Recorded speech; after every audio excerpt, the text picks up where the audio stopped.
Thank you, everybody. Hello, Philadelphia. Hello, Democratic family. I want to start off by thanking my beautiful wife, Ann, and my 3 wonderful children, Nat, Woody, and Anella. They're sitting right up there.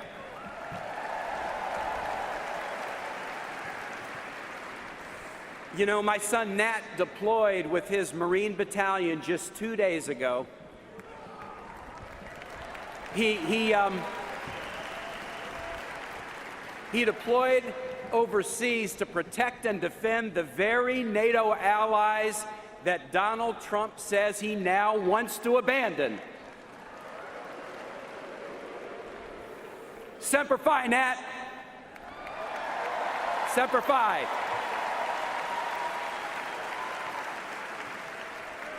My parents and my in-laws are here, our siblings and their spouses, our nieces and nephews, and hundreds of friends from Virginia and beyond. I love seeing you front and center. Including my friend of 37 years, Senior Senator Mark Warner, my great Governor Terry McAuliffe, and my great friend and Congressman Bobby Scott. We love you all. Today, for my wife Ann and every strong woman in this country, for Nat, Woody, and Anella, and every young person starting out in life to make their own dreams real, for every man and woman serving our country in the military, at home or abroad, for every working family working hard to get ahead and stay ahead, for my parents and in-laws and every senior citizen who hopes for a dignified retirement with health care and research to end diseases like Alzheimer's,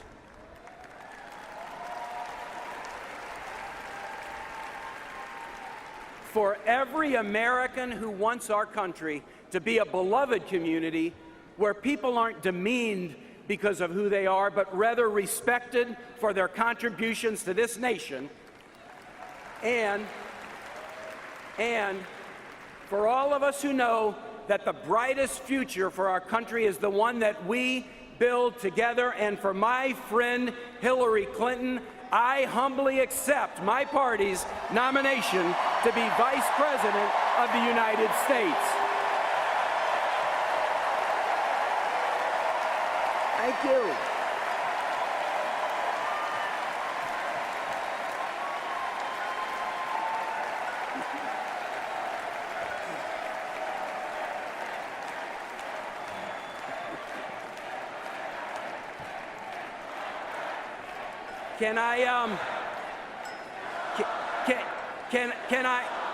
Can I be honest with you about something? Can I something? I never expected to be here, but let me tell you how it happened. I was born in Minnesota and grew up in Kansas City.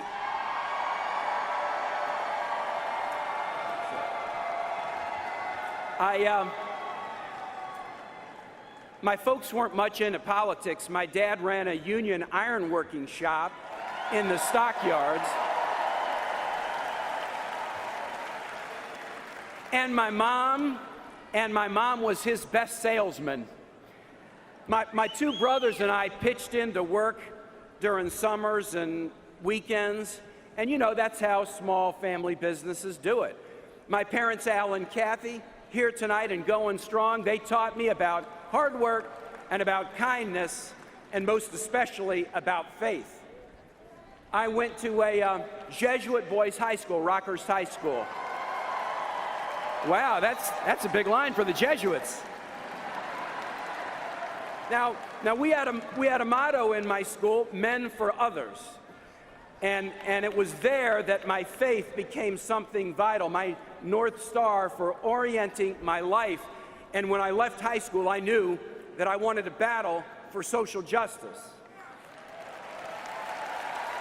Like so many of you.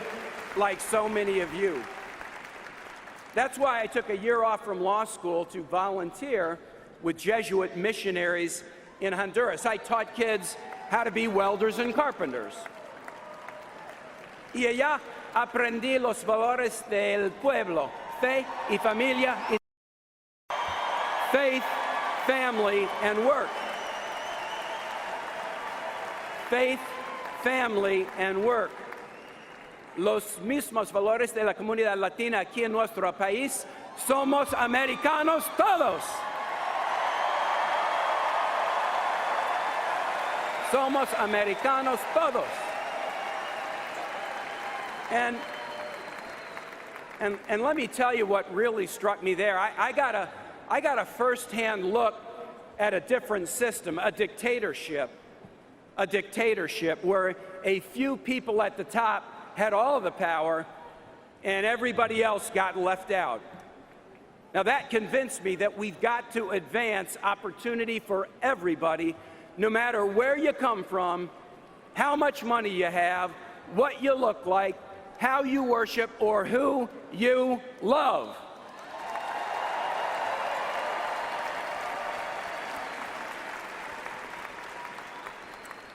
Back in 1970, in Virginia, a Republican governor named Linwood Holton believed exactly the same thing. He integrated Virginia's public schools so that black and white kids could finally learn together, and then the family enrolled their own kids, including his daughter Anne, in those integrated inner-city schools. Many years later, Anne went off to college, and she brought those lessons from that pivotal time with her, and then one day, in a study group, she met this goofy guy who had been off teaching kids in Honduras. Well, Ann and I have now been married almost 32 years, and I am the luckiest husband in the world.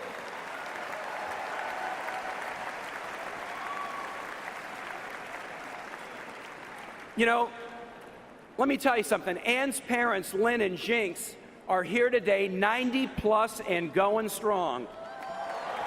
90 plus and going strong. Linwood Holton, he's still a Republican, but he's voting for an awful lot of Democrats these days.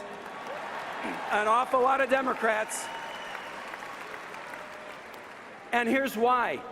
He's voting for Democrats because any party that would nominate Donald Trump for president has moved too far away from his party of Lincoln. And I tell you, if any of you are looking for that party of Lincoln, we've got a home for you right here in the Democratic Party.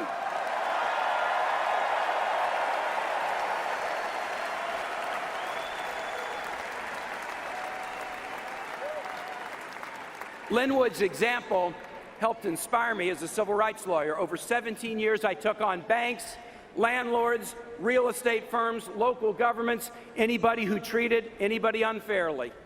I had a 6-year case against an insurance company that was discriminating against minority neighborhoods all across the United States in issuing homeowners insurance. Folks, Democratic friends, these are the battles that I have fought my entire life.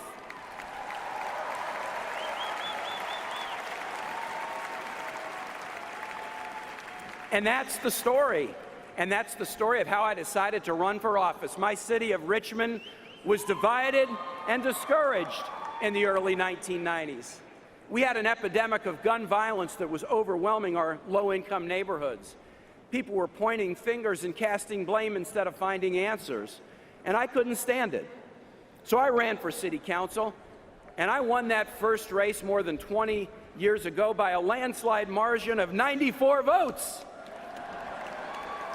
And I've said ever since, if I'm good at anything in politics, it's because I started at the local level, listening to people, learning about their lives, and trying to get results. I see a mayor here who knows what I'm talking about.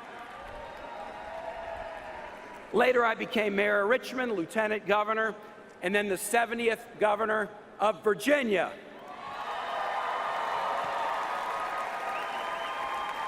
Now, I was a hard times governor. I had to steer my state through the deepest recession since the 1930s. But hey, tough times don't last, and tough people do.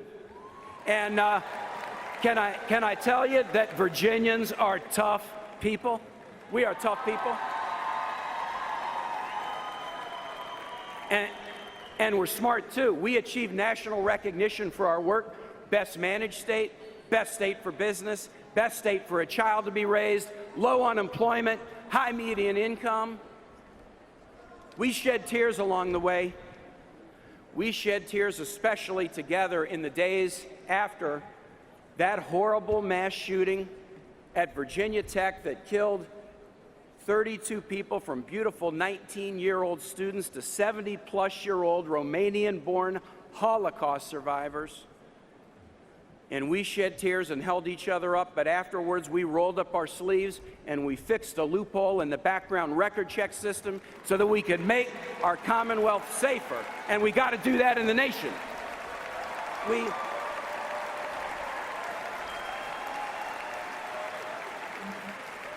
We invested in our people, expanding pre-K and higher ed, because we all know in this room that education is the key to all we want to be.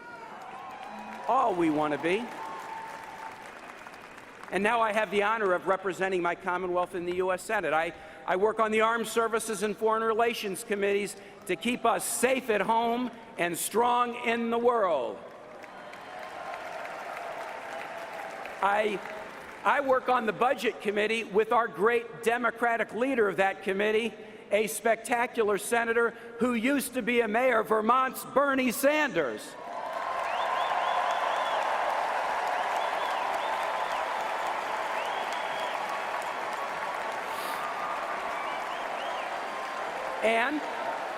And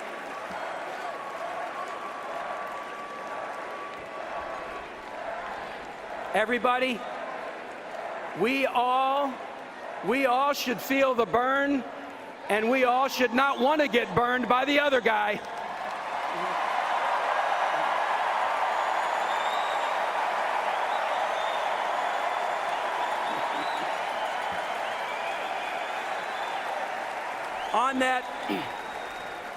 On that Budget Committee under Bernie's leadership, we fight for investments in education, healthcare, research, transportation, and I also serve on the Aging Committee to make sure that seniors like my folks have a secure retirement and don't get targeted by rip-off artists who will scam them out of their savings or overcharge them for prescription drugs.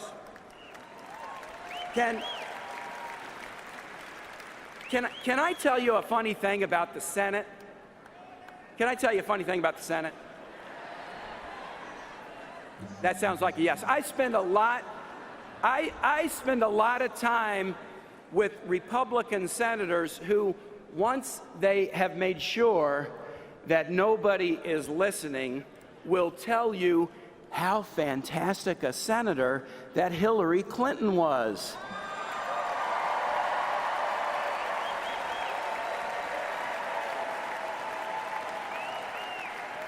Now look,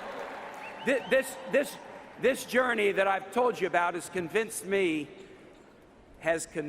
over and over again that God has created in our country a beautiful and rich tapestry, an incredible cultural diversity that succeeds when we embrace everybody in love and battle back against the forces, the dark forces of division. We're all neighbors, and we must love our neighbors as ourselves. Now, Hillary Clinton and I are compañeros de alma. And we share this basic belief. It's simple. Do all the good you can and serve one another. Pretty simple. Pretty simple. That's what I'm about. That's what you're about. That's what Bernie Sanders is about. That's what Joe and Jill Biden are about. That's what Barack and Michelle Obama are about. And that's what Hillary Clinton is about.